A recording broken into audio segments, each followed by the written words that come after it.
أنفاس جنات ذات رغبة داوم النبي.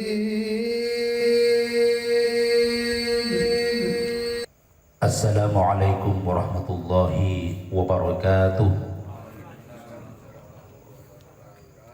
Bismillahirrahmanirrahim. Innal hamdalillah nahmaduhu wa nastaghfiruhu wa nasta'idzu min shururi anfusina wa min sayyiati a'malina may yahdihillahu fala mudilla lahu wa may yudlil fala hadiya lahu. Nashhadu an la ilaha illallah wahdahu la syarika lahu wa nashhadu anna sayyidina Muhammadan abduhu wa rasuluh. Allahumma inna nas'aluka bismikal a'zamil maknun an tusalli ala sayyidina Muhammadin khairil bariyah salatan antami wa jasadana bil ta'ah wa qulubana bil mahabbah wa arwahana bil ma'rifah wa asraruna bis syahada wa ala alihi wa sahbihi wasallim adada kama yaliqu bi kamalihi bi rahmatika ya arhamar rahimin. Amma ba'd. Dalam pertemuan kali ini kami Al-Fakir akan membahas kajian hadis yang diriwayatkan oleh Imam Ibnu Zawaji daripada sahabat Abdullah bin Mas'ud radhiyallahu ta'ala. Beliau meriwayatkan hadis daripada baginda Rasulullah sallallahu alaihi wasallam. Khamsatun yubtilullahu a'marahum al-ibnul mutakabbir li abihi waz-zani wa mudmiran lil khamri waladhi yata'u salata subahi.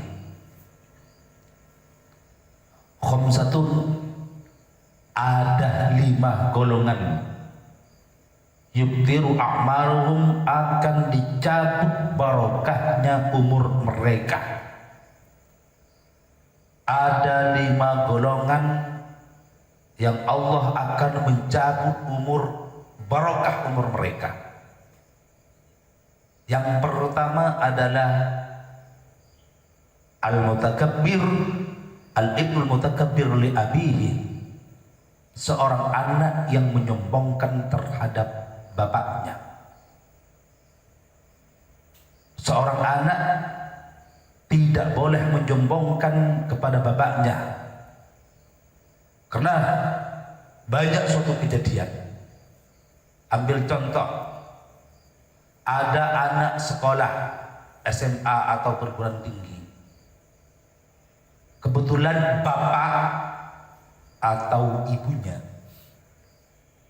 berpapasan dengan dia di tengah jalan atau di pinggir jalan, sedang keadaan mengalir rumput. Kemudian dia menyapa kepada anaknya, "Duk, mau kemana engkau?" Lantas sang anak marah-marah kepada bapaknya, "Bapak, kalau saya bersama dengan teman-teman, kamu jangan menyapa saya malu." Ini contoh daripada kesombongan anak terhadap bapak. Dan ini banyak terjadi. Bahkan Al-Fakir sempat melihat dengan mata kepala sendiri. Ini anak sekolahan atau anak kuliahan yang disapa kedua orang tuanya, bapaknya, kebetulan bapaknya kerjanya serabutan. Bahkan bisa terjadi seorang anak menjadi pegawai atau menjadi seorang pengusaha besar, kemudian bapaknya miskin, bisa saja dia menyombongkan diri kepada bapaknya. Pernah terjadi tempo dulu, ada seorang tukang becak mempunyai anaknya disekolahkan ke SPG. Ini kejadian fakta, yang diceritakan ini kejadian fakta. Sampai si anak keluar dari SPG menjadi guru. Kemudian karirnya si anak melonjak sampai pada akhirnya menjadi, waktu dulu itu Dignas, waktu itu Dignas itu Kemendikbud, menjadi kepala ranting sebelum ranting-ranting itu dibubarkan. Si anak menjadi kepala ranting yang bertugas, berarti bertugas di seluruh satu kecamatan di bawah kendalinya. Kemudian sang bapak yang kerjanya tetap jadi tukang becak itu mau main kepada anaknya sambil bawa ayam.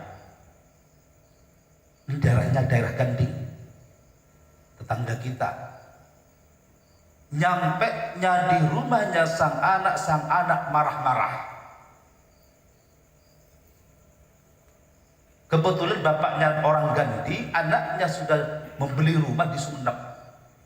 Bapaknya yang jauh-jauh dari Gandhi mau ke Sumeneb, nyampe kepada rumahnya oleh sang anak diusir dan marah-marah. Dengan beraninya, dengan menyombongkan dirinya kepada bapaknya, karena bapaknya tukang becak, dia menjadi kepala ranting waktu itu. Allah mencabut sekaligus 4 orang anaknya. Dicabut, sehingga dia stres dan mati pun. Dia dan istrinya juga pun mati. Ini betul-betul Allah Ta'ala mencabut keberkahan dia, karena dia menyombongkan diri terhadap bapaknya. Dan terjadi ini tidak jauh-jauh, orang kebun dadap. Saya tidak disebut kebun dadap barat atau timur, saya itu kan nggak menyebutnya yang mana, tapi nggak apalagi namanya. Pokoknya orang kebun dadap. Dia jadi guru dinas di Gili Genteng. Kebetulan orang tuanya menjadi supir sampan penyeberang antara Gili Genteng dan Tanjung. Pulangnya dia dari Gili Genteng dengan teman-teman gurunya, ada wanita, ada laki-laki, teman-teman gurunya. Di atas sampan, di atas perahu dia disapa oleh orang tuanya. Sampainya ke rumahnya, sang anak marah-marah kepada orang tuanya. Bapak, kalau saya bersama dengan teman-teman kamu jangan menyapa saya malu. Na'udzubillahi min.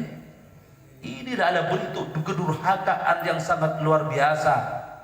Jangan sampai pakaiannya si anak, status sosialnya si anak menjadi sebab durhakanya, menjadi sebab menyombongkan dirinya terhadap bapaknya. Yang pertama yang dicabut barokahnya umurnya adalah al-ibnul mutakabbir. Al-ibnu mutakabbir li abihi. Seorang anak yang menyombongkan dirinya kepada bapaknya. Entah itu jabatan, entah itu harta.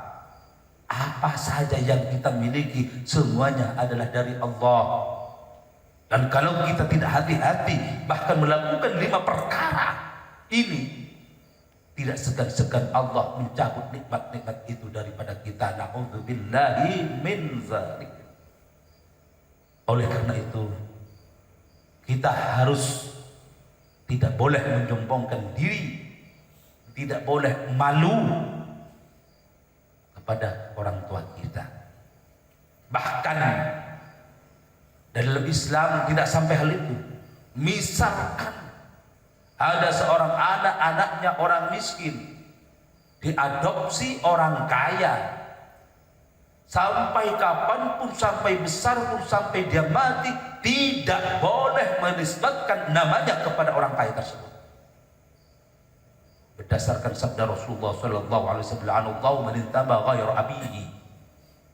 Allah melaknat orang yang berbuntut nama, yang namanya di terakhir disambungkan kepada yang bukan bapaknya. Misalkan Yoga bin Mursyidi, Allah Ta'ala mengharamkan, meskipun Yoga diambil, diadopsi, misalkan yang mengadopsi orang kaya, seorang pejabat namanya Haji Nawawi, Allah Ta'ala mengharamkan namanya Yoga Nawawi. Tetap kalau nama tetap yantami ila abihi, harus disambungkan kepada bapaknya. Di lain hadis, baginda Rasulullah sallallahu alaihi wasallam bersabda, La'anallahu man intasaba ghaira abihi. Allah melaknat kepada orang yang bernasab kepada selain bapaknya. Ini kemuliaan daripada nasab. Meskipun kata orang Madura, orang tua kita, bapak kita orang Pungkalaten, misalkan bapak kita, orang tua kita orang miskin, tetap kita tidak boleh menyombongkan diri, tetap kita harus tawadhu kepada kedua orang tua kita. Inilah ajaran yang diajarkan oleh baginda Rasulullah SAW terhadap diri kita.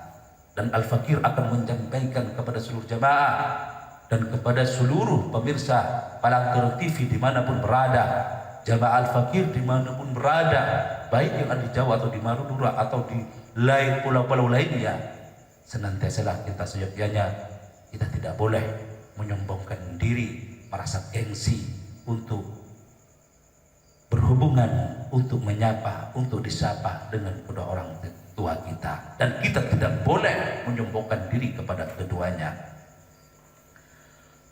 Terus yang kedua, wazani, seorang pezina. Hati-hati, kita semuanya harus bisa mengendalikan nafsu kita, mengendalikan syahwat kita. Apabila kita sering melakukan perbuatan zina, maka Allah akan mencabut barokah umur kita. Wala taqrabuz zina fa innahu kana fahishatan wa sa'a sabila. Dalam firman-Nya Allah Subhanahu wa taala memberikan suatu pelajaran kepada kita, wala taqrabuz zina. Janganlah kalian mendekat kepada zina. Berzina bukan hanya berzina, mendekat kepada perbuatan zina itu dilarang oleh Allah Subhanahu wa taala.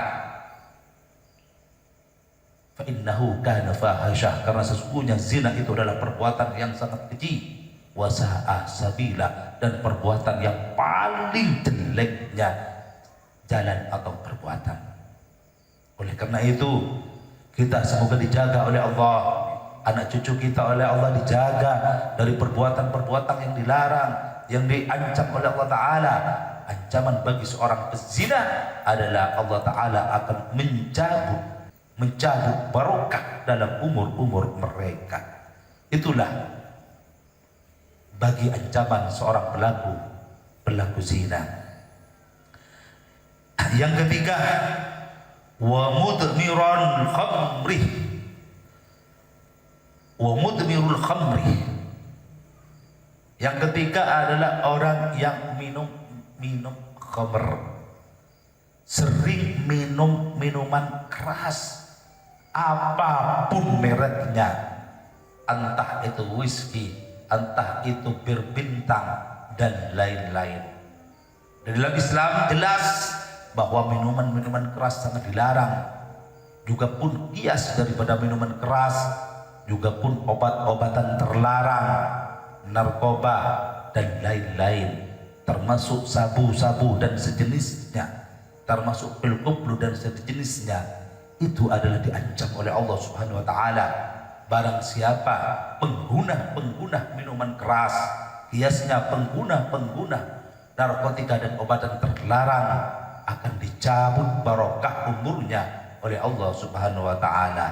Oleh karena itu kita harus hati-hati, kita harus sampaikan kepada kaula-kaula muda, dan kita harus sampaikan kepada umat Islam tentang bahaya dan mudaratnya minuman-minuman keras. Untungnya tidak ada, manfaatnya tidak ada, yang ada hanya mudaratnya. Oleh karena itu kita harus hati-hati terhadap merebaknya minuman-minuman keras. Terus kemudian wal muqammir, dan seorang penjudi, senang berjudi, entah judi itu pun secara online ataupun judi secara offline, atau bentuk-bentuk perjudian atau taruhan atau lainnya yang mengandung unsur perjudian, itu sangat dilarang oleh Allah Subhanahu wa taala. Dan diancam barang siapa orang-orang yang berjudi atau orang-orang yang melakukan aktivitas yang berbau judi, diancam oleh Allah Subhanahu wa taala akan dicabut keberkahan dalam umurnya. Terus yang kelima adalah walladzi yadmu salat subhi, dan orang yang meninggalkan salat subuh. Oleh karena itu, para jemaah, kita harus hati-hati, jangan kita meninggalkan salat subuh dengan disengaja, kecuali orang tersebut di dalam safar atau di dalam hal-hal mudarat yang lain. Tetapi kalau orang tersebut akalnya masih sehat, orangnya dalam keadaan tidak mudarat, misalkan safar, tetap ada kewajiban melaksanakan sholat subuh. Bahkan safar pun, melakukan aktivitas perjalanan pun, kalau bisa turun waktu sholat subuh untuk melaksanakan sholat subuh. Karena orang yang meninggalkan sholat subuh akan dicabut keberkahan di dalam umurnya. Inilah yang diriwayatkan oleh Al-Imam Az-Zawajih dari sahabat Ibnu Mas'ud radhiyallahu taala anhu. Dan kemudian sabda baginda Rasulullah sallallahu alaihi wasallam yang diriwayatkan oleh Imam Al-Qudda'i, seorang ahli hadis, dan Imam Ad-Darimi dalam kitab Musnadnya, mereka berdua daripada Imam Ali karramallahu wajha, bahwasanya baginda Rasulullah sallallahu alaihi wasallam bersabda,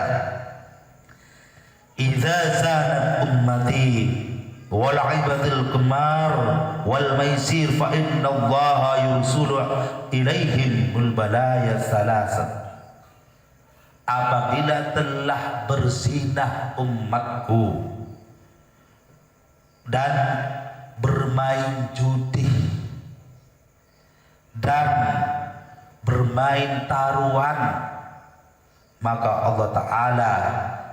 Allah Ta'ala menurunkan kepada mereka 3 bencana. Yang pertama, qasrul umuri, diperpendek umurnya atau dicabut barokahnya umurnya. Wa dhai'atul ma'isyah, yang kedua dhai'ul ma'isyah adalah sempit di dalam urusan hidupnya. Wal mautu ala su'il khatimah, yang ketiga na'udzubillah min dzalik, mati dalam su'ul khatimah. Dalam riwayat Imam Al-Qudda'i, dalam riwayat Imam Ad-Darimi, berarti ada 2 imam yang meriwayatkan hadis ini dari sama-sama dari sahabat Imam Ali karramallahu wajhah, bahwasanya Rasulullah sallallahu alaihi wasallam bersabda, "Idza zanat ummati," tatkala umatku telah melakukan zina. Ini memperkuat hadis yang pertama yang dijelaskan Al-Fakir. Apabila umatku telah berbuat zina, termasuk juga pun wal kumar wal maisir, dan mengerjakan perbuatan judi dan taruhan. Judi dan taruhan ini saudara, fa inna Allah yursalu alaihim, maka Allah Ta'ala mengirimkan alaihim kepada mereka al-balaya thalatha, 3 bencana. Yang pertama adalah qasrul umur, diperpendek atau dicabut barokah umurnya. Na'udzubillahi min. Apabila seseorang dicabut barokah umurnya, maka umurnya bisa secara zahir bisa pendek sungguhan, ataupun meskipun agak panjang tetapi di dalamnya tidak isi dengan ibadah, hanya diisi dengan perbuatan maksiat dan diisi dengan perbuatan hubud dunia saja, tidak ada perbuatan akhirat di dalamnya. Ini berarti qasrul umur.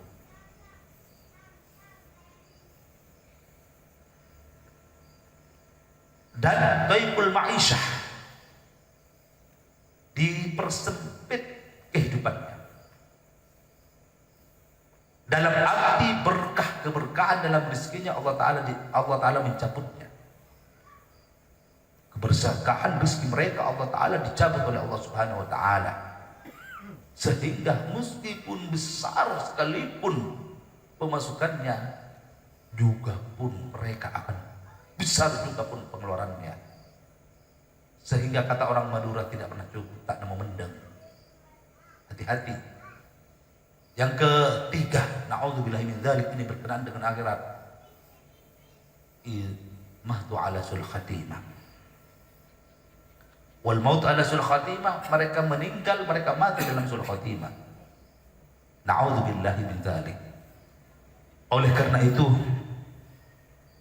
Al-Fakir himbau kepada seluruh jamaah, hati-hati terhadap perbuatan-perbuatan zina, perbuatan-perbuatan judi, perbuatan-perbuatan taruhan. Hati-hati. Hal itu diancam oleh Allah Subhanahu wa taala dengan 3 hal. Ini dalam riwayat Ridwa'i dan Imam Ad-Darimi. Dan 3 hal itu benar-benar, bukan itu main-main Allah taala. Yang paling ngeri adalah wal mauti ala sul khatimah, dan kematian dalam sul khatimah. Karena apa? Dampak daripada efek kematian sul khatimah adalah mereka yang mati sul khatimah, na'udzubillahi min dzalik, khalidina fiha, akan kekal di dalam neraka, akan kekal di dalam siksa Allah Subhanahu wa taala selama-lamanya. Oleh karena itu, kita berusaha untuk mengingat kedua hadis ini dan memegang hadis ini.